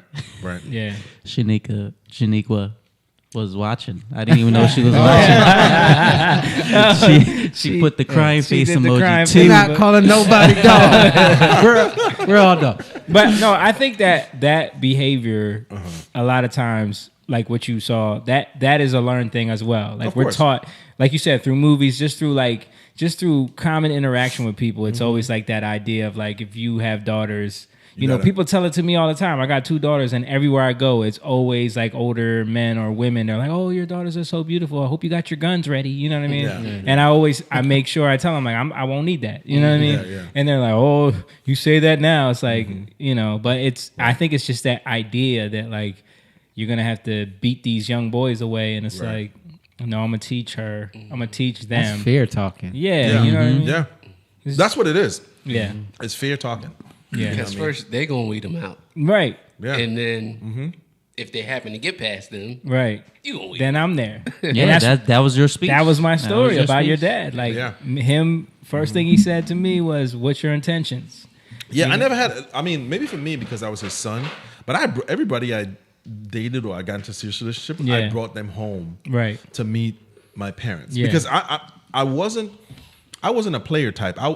If I dated a girl, it was the purpose of marriage. Right. Whether it worked out, or didn't work out. No, I mean I can't predict that. Yeah. But my intention was always to let them know because I feel like sometimes in the embarrassment of I don't want my parents to meet you, you forego that. That's what family is for. It's to help you see what you can't see. Yeah. Because maybe you're so in love with his height or her body Right. or her eye color or hair texture that you can't see the things. Because you see, you and I are not going to fall in love. Right. When Lise brings home a boy, we're not looking at him like, wow, he's 6'2". Right. Oh my gosh. Forget everything else. This Right. 6'2" guy, Yeah. got to get him in here. Yeah. You know what I mean? We're going to look at him in terms of the way he presents himself. Right. How he carries himself. Yeah. Because then we can pull our aside and be like,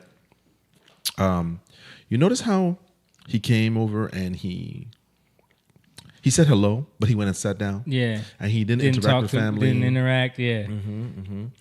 Those are things to keep an eye on. I'm Yeah. not saying he's a bad guy, Right. but there's some behavioral issues here. Right. You know, there's some issues here that Right. needs to be pay attention to that. Yeah. You know what I mean?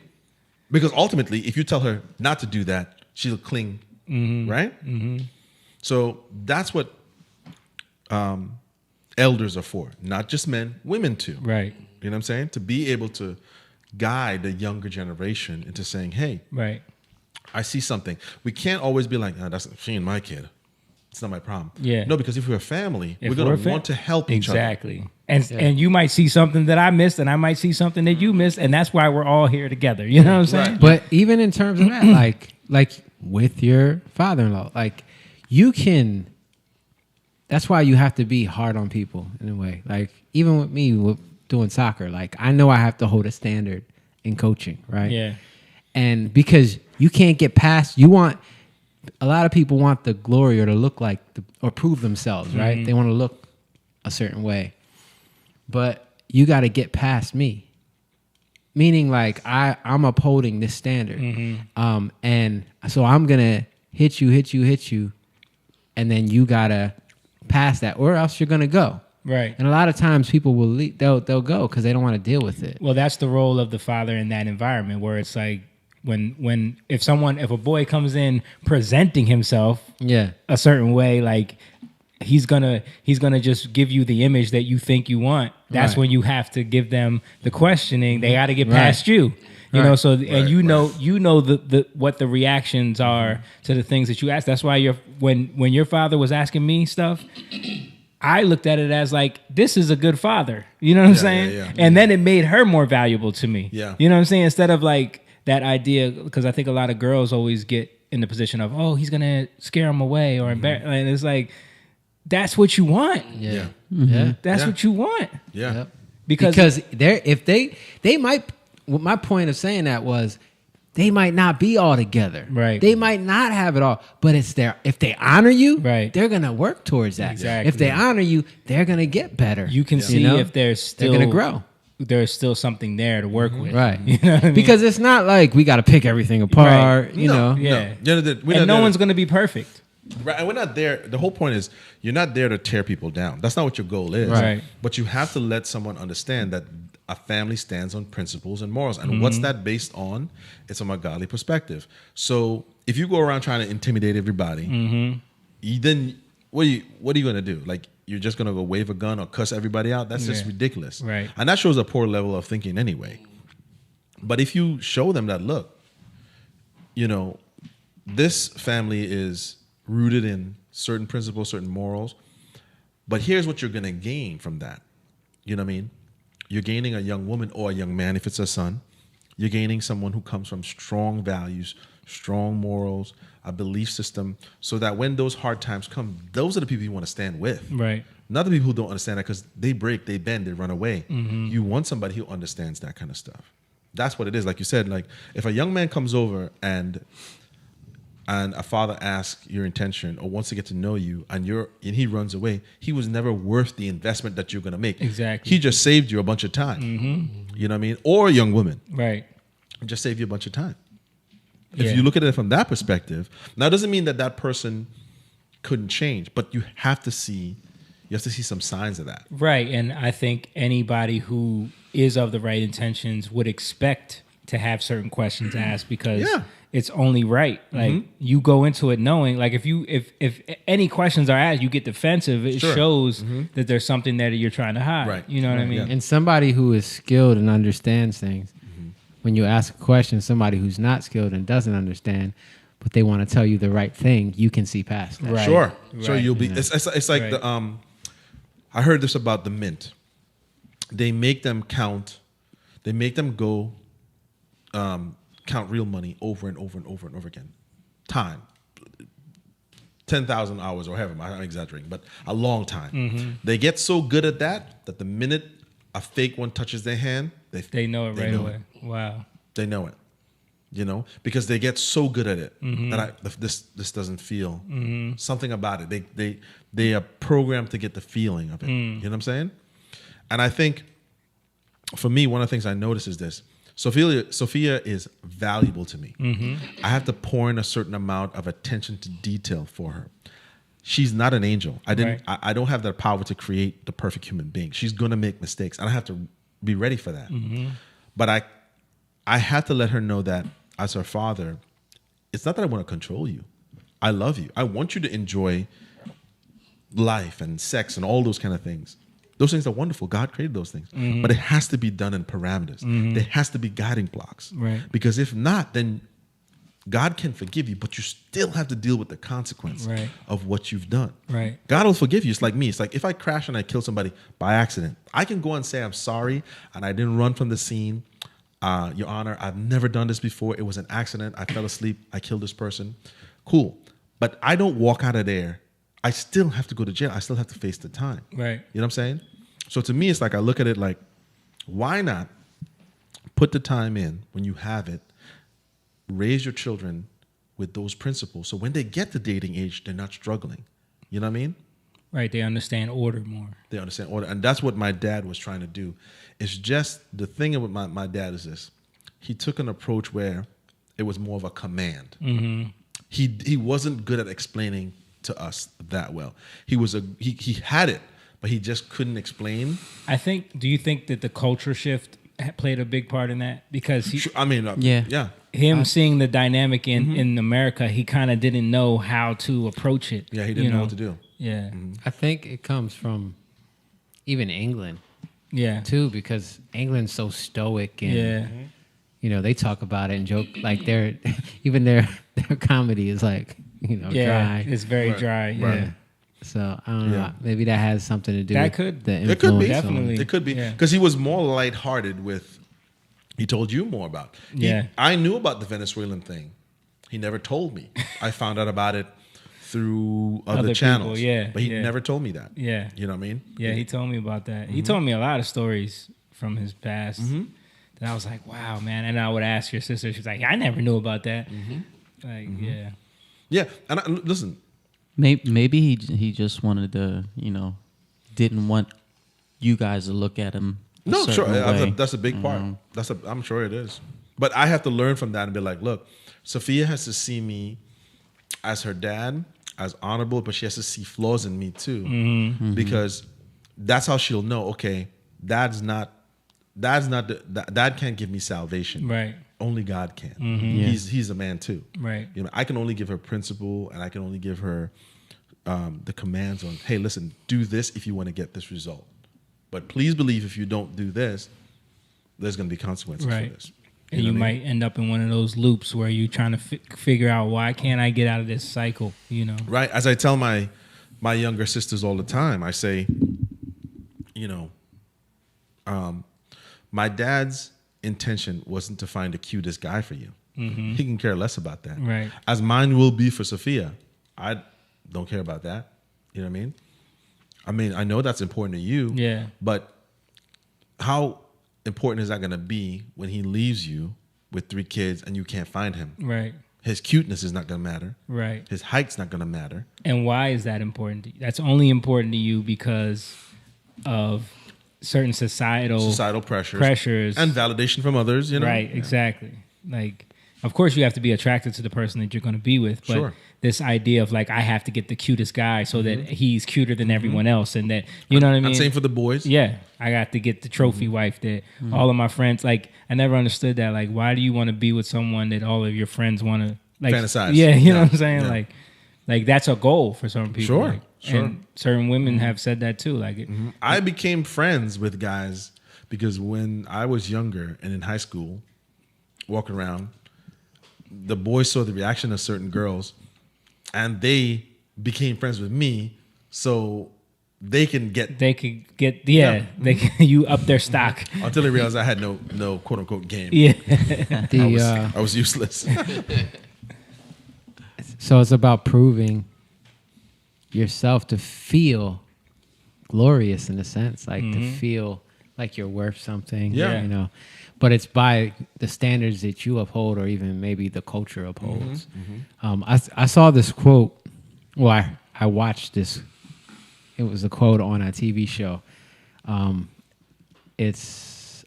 any of you guys been watching Mayor of Eastwood? No. Okay, it's on HBO. It's pretty cool because it's in Eastwood, Pennsylvania. Oh. So they got.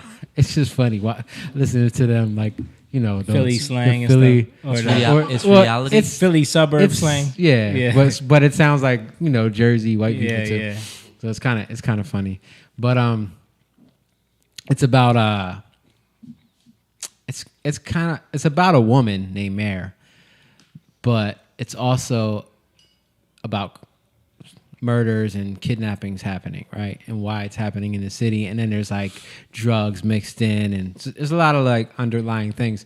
So they're trying to find this. They're trying to find somebody. They bring in a guy who's from the county, right, to help this woman Mare to do this. He's a younger guy, so they're trying to figure things out. And he opens up to her and tells her like. Because he was like, he got famous in the area for catching finding this girl who was taken and catching the guy, right? So he got famous, but it was all a ruse.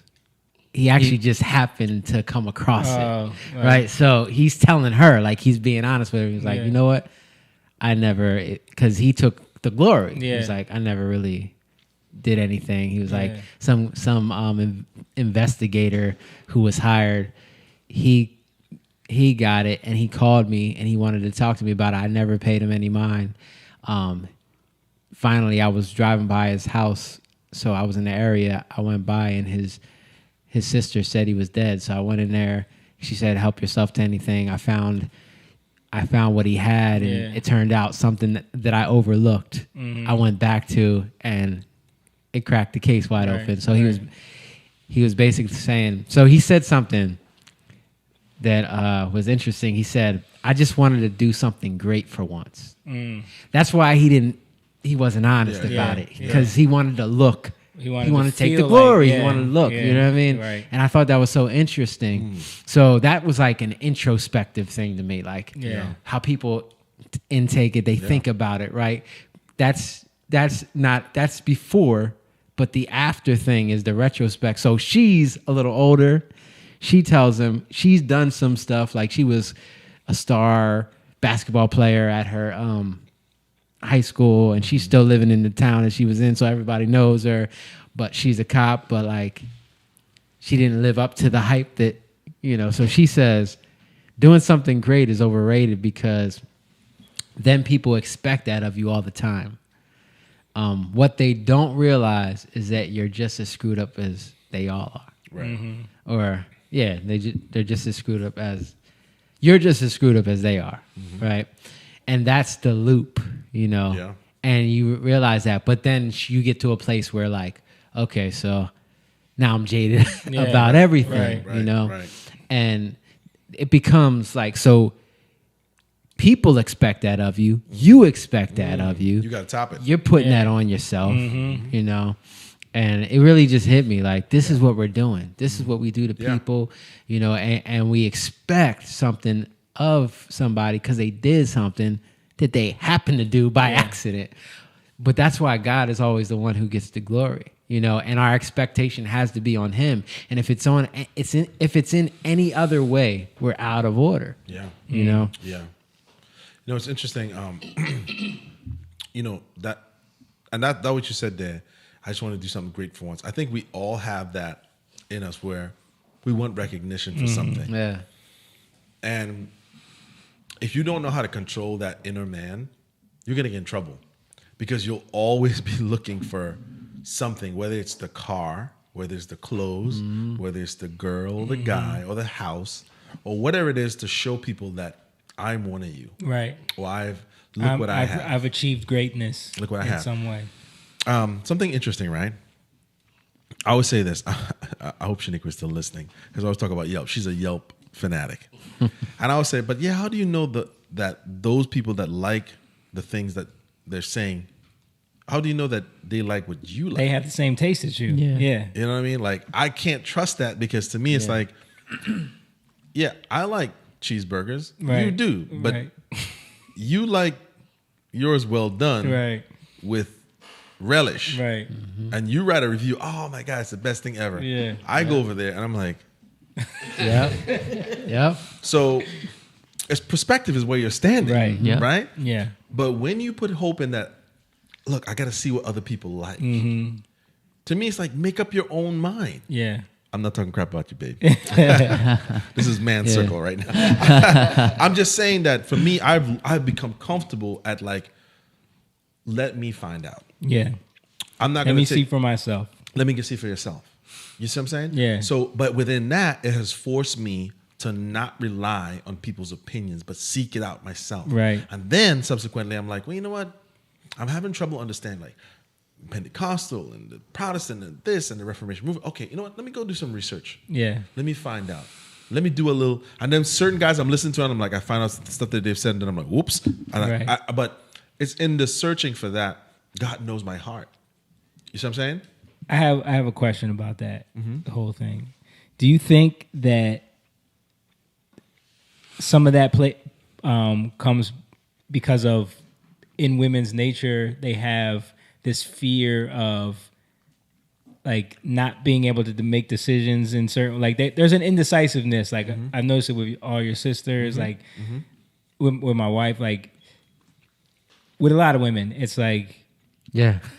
What do you want to eat? yeah, they don't want to make the wrong like. They don't want to be disappointed so bad that they like. I need to see what everyone has to say about something before I get it. You know what I mean? Yeah. So they'll ask all their friends or like like all these shows that they watch is always like I do it to her all the time. I tell her I have a skit that I play for her, and I say when the waiter comes, this is what she says: "If you were me and I were you, what would you like?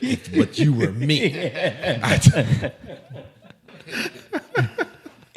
Because she can't decide. She'll say, "Let him go first." Yeah. You know? She can't decide. Can't decide. Yeah, I think it has a little bit to do with that. Like I think it's like, but that comes from a biological thing. Something about survival from our more primal instincts, where it's like they have to make sure that there's a collective decision about things before. Like I don't know. Like I think that ties into that a little bit. But that's why men are supposed to be the ones making those tough decisions, you know what I mean? In certain ways. Yeah. What you looking at over here? What do you think, Rach?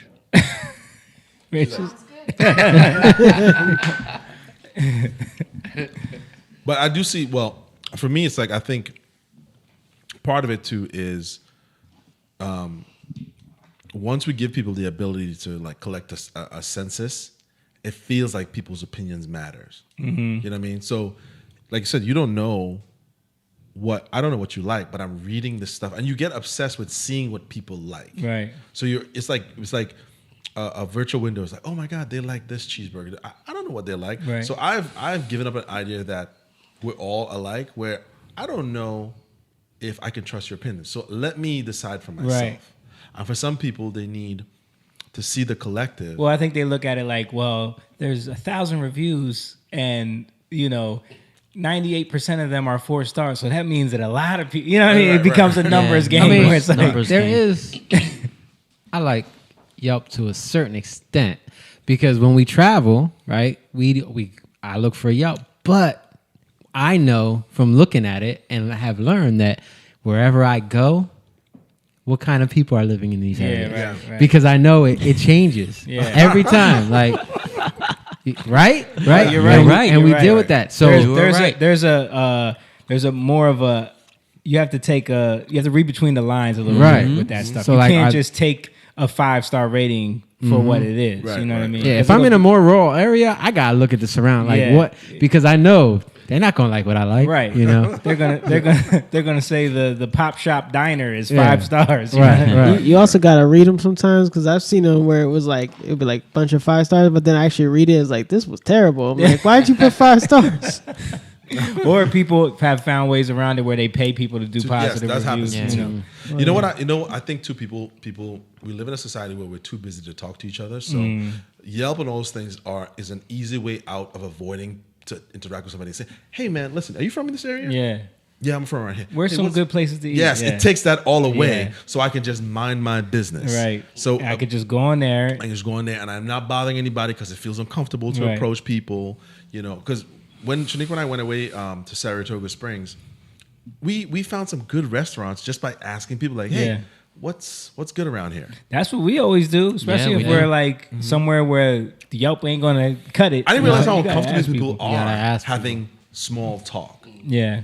I'm the king of small talk. Yeah. So for me, I like having, but the difference between me is like if I met you and like said I started talking with you and we have a common interest, I don't feel like, oh my God, you and I have to be best friends. Give me a name. Like stepbrothers, right? Are we best friends now? Right. I can enjoy the moment. Be cordial with you, and hey, good luck. Yeah, man. Take care. Great conversation. Man. Thank you. Thank you. luck. Yeah. I feel that's something that I've become better at by putting the effort into. If I'm walking down a place like she was looking for a hair tie, she's getting me. She said, I learned my Yelp lesson with the spinach and pumpkin roti. That's a good story. Spinach and pumpkin roti. Yeah. That don't even sound good. No. the hand that was eating it was John's color hand. And I'm like, you're standing next to a Trinidadian and you're on there reviewing Trinidadian food. You asked for this. Yeah. Yeah. But I think like for me, it's like I feel like because everybody wants to mind their own business, these type of things that comes and it's displayed as a convenience. Oh my God, it's so convenient. But it takes away that need to want to react with people. And it puts people in this, I'm good, I'm all by myself. Yeah. You know what I mean? Yeah. You know, But I'm not really. No, you're not. I'm more comfortable. Yeah. I don't have to step outside of my comfort zone. Yeah. And I do get it. Listen, it is convenient. But I think part of that makes you have a disconnect. That disconnects keep growing. You know what I mean? And Yeah. you don't want to be bothered anymore. Yeah. You know what I mean? Or ask somebody for help or whatever it is, you know? You know? I think I that's agree. one of the biggest is that people want to feel like they know. You know? Yeah, they're addicted to Yeah, I know. If you read the people that write the reviews, sometimes it's like, man, it seems like they were so eager to write that review. Well, I have a different perspective because remember, they call me all the time for business. Yes. Yeah. They're not Right. interested Yeah. in anything. They're interested in how much can you pay. They're not interested. Listen, someone writing a review, they can care less about that. They told me flat out, hey, Yeah. listen, we can help you Right. for an extra $100. Yeah. We can put you at the top of the list. Yeah. You know, so none of these things are pure. Angie's List, YouTube, Yelp, Yeah. Home Advice. There's a money system. Yeah. I'm paying them to be able to reach people. People want the optics of a business. You know what I mean? They don't want to regret their choice. So if this contractor Elise can go on there, spend the $300 a month, and she'll be the number one contractor in Jersey. Right. Right. Does that make? But it's you're paying to be lied to. Yeah. You know what I mean? So to me, it boils down to you. So for me, I've developed a way where let me get comfortable trying it out myself. So I learn. Yeah. Yeah. I mean, I told you for my 3D print, I get like the plastic for free Yeah. to give them positive Give them reviews. Positive reviews. Yeah. But they do fake- that all the fake time. reviews. But the plastic that I'm using is actually really your good camera quality. ain't working? No, it's off.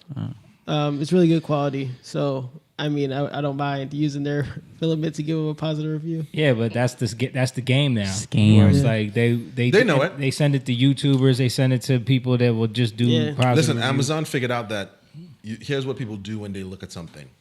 They're not actually reading the comments. They're looking at the stars. So what they do is you convince yourself like, I don't want to be tricked. So let me just scroll down. Okay, this is 5 stars, 4 stars, 5 stars, 4 stars. Good enough. Yeah, yeah. That's what people do. Must be good. Yeah, right. They know it. Stephanie said, we then came up with the idea of eating the apple. Had we asked Adam to make the decision, we'd still be sin free. But see, that was Adam's fault though, Right? Yeah, because he wasn't guarding over his wife. right, Yeah. right.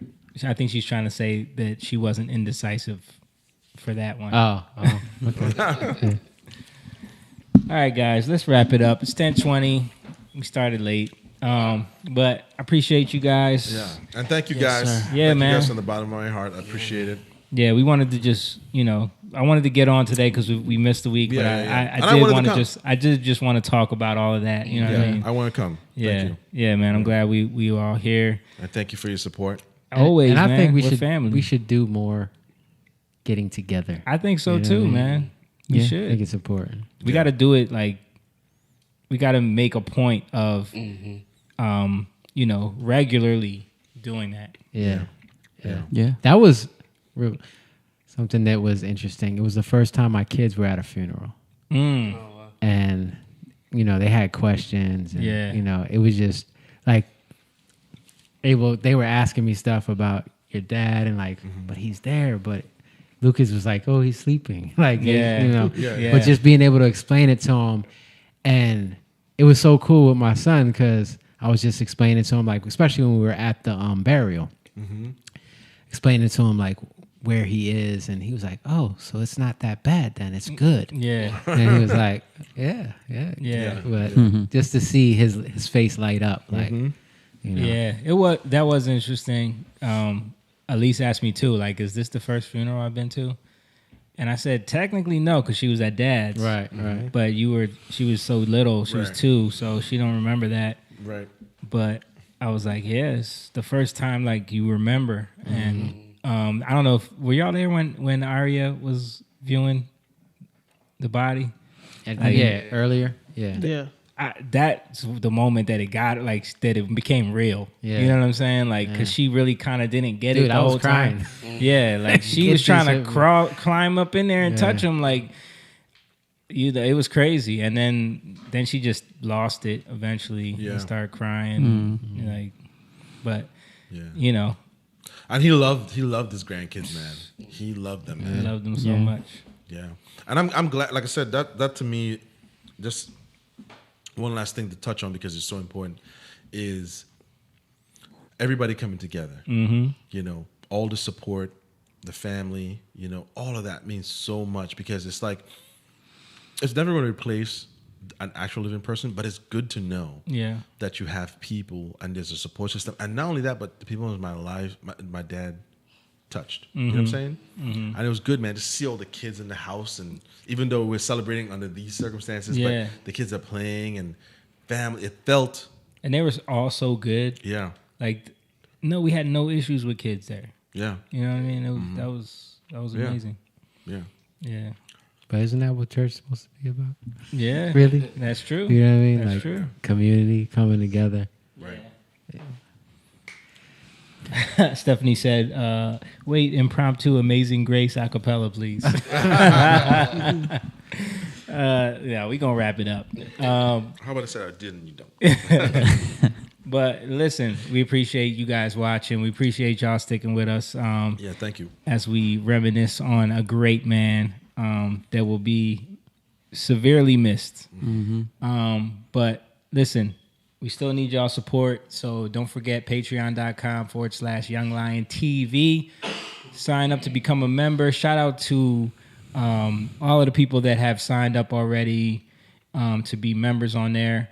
And also don't forget, go to the YouTube and subscribe over there. We're trying to move our people over to the YouTube channel. Just search Young Lion TV on YouTube. Subscribe. We do all of the live streams on there. We're going to be uploading a lot more content coming up. We got a lot of new... Oh, yeah, don't forget the Cash App if you want to do a quick donation, $ Young Lion TV. You know, shout out to McDowell who gave us a nice Cash App again last week. We appreciate all of y'all. Yes, Jatan.com for merch and music. If you want to hear the song Darling that we were talking about earlier, you can go there and check that out. And it's streaming on all platforms.